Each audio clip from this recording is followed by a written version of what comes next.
Assalamualaikum warahmatullahi wabarakatuh. Saya Maudita Lestari dari kelas 5B Pendidikan Kimia dengan NIM 11910725374 akan sedikit menjelaskan mengenai pengaruh pencemaran air terhadap makhluk hidup. Baiklah, langsung saja.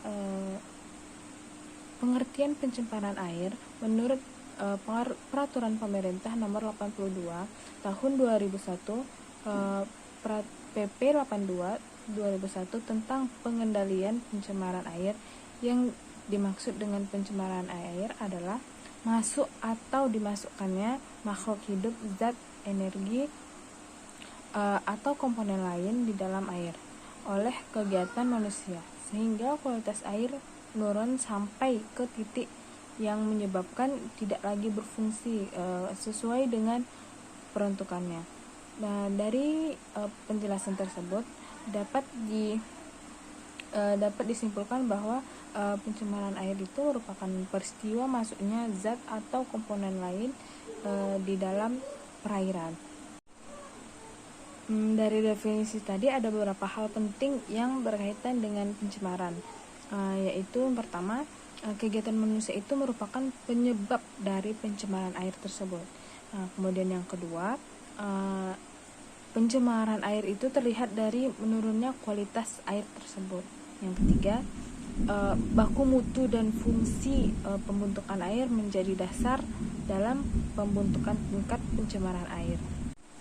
Selanjutnya itu pengaruh pencemaran air terhadap makhluk hidup. Semua pencemaran air itu sangat berpengaruh terhadap makhluk hidup. Yang terjadi terhadap lingkungan hidup pasti akan berdampak pada ekosistem atau perairan dan laut, karena limbah cair menyebabkan kerusakan lingkungan dan juga bisa berdampak pada kesehatan manusia itu sendiri.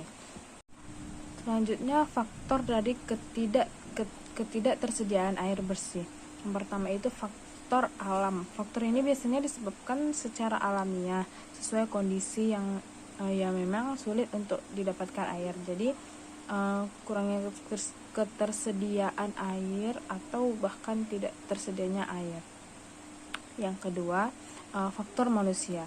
Faktor manusia ini biasanya terjadi karena tercemarnya air bersih akibat aktivitas manusia atau masyarakat itu sendiri. Selanjutnya, dampak dari pencemaran air terhadap manusia.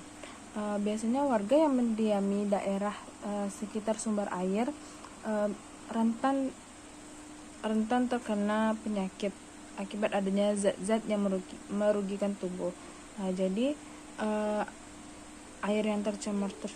dari air yang tercemar tersebut. Kemudian hal-hal yang menyebabkan turunnya kualitas kesehatan lingkungan itu, yang pertama ada terjadinya beban penyakit yang diderita oleh masyarakat. Nah, sebagian besar adalah penyakit diare dan penyakit kulit. Kemudian yang kedua, terjadinya disparitas status kesehatan. Maksudnya di sini disparitas antara tingkat sosial, kemudian ekonomi, antar kawasan dan antar perkotaan dan pedesaan yang masih cukup rendah. Kemudian yang ketiga itu perilaku masyarakat yang kurang mendukung pola hidup bersih dan sehat. Yang keempat, kualitas kesehatan rendahnya kesehatan masyarakat atau penduduk miskin dan terbatasnya tenaga kesehatan dan distribusi yang tidak merata. Akibat dari pencemaran air tersebut, air menjadi pembawa penyakit menular. Yang pertama itu sebagai media untuk hidupnya mikroba patogen. Yang kedua, air sebagai sarang insekta penyebar penyakit. Yang ketiga, jumlah air yang tersedia tidak cukup sehingga manusia tidak dapat membersihkan diri mereka. Yang keempat, air sebagai media untuk hidup vektor penyakit. Selanjutnya, dampak terhadap biota air. Yang pertama, penurunan kadar oksigen terlarut dalam air. Yang kedua, zat beracun yang menyebabkan kematian tanaman air. Yang ketiga, terhambatnya proses penjernihan air.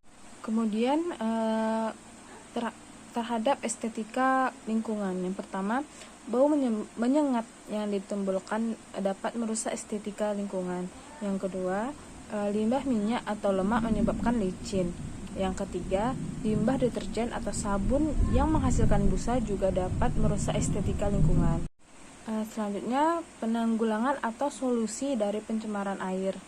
Yang pertama itu penanggulangan secara non-teknis, yaitu dengan usaha untuk mengurangi pencemaran lingkungan dengan cara menciptakan peraturan perundang-undangan yang dapat merencanakan, mengatur, dan mengawasi segala macam bentuk kegiatan industri dan teknologi sehingga tidak terjadi pencemaran.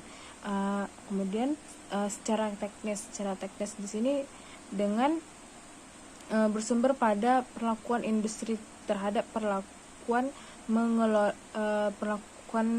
membuang sampah atau limbah dengan memproses atau mengelola limbah dengan menambah alat bantu yang dapat mengurangi pencemaran air tersebut. Selain itu, ada cara lain yang dapat mengurangi yang dapat menjadi solusi untuk mengurangi pencemaran air. Nah, yang pertama itu mengurangi produksi sampah atau meminimize. Yang kedua itu dengan mendaur ulang sampah atau recycle. Yang ketiga itu dengan mendaur pakai atau reuse. Cara paling penting yang dapat menjadi solusi dari pencemaran air itu dengan dimulainya dari kesadaran diri pribadi dan terhadap lingkungan sekitar. Baiklah, sekian yang bisa saya sampaikan. Maaf dan kurang saya mohon maaf. Assalamualaikum warahmatullahi wabarakatuh.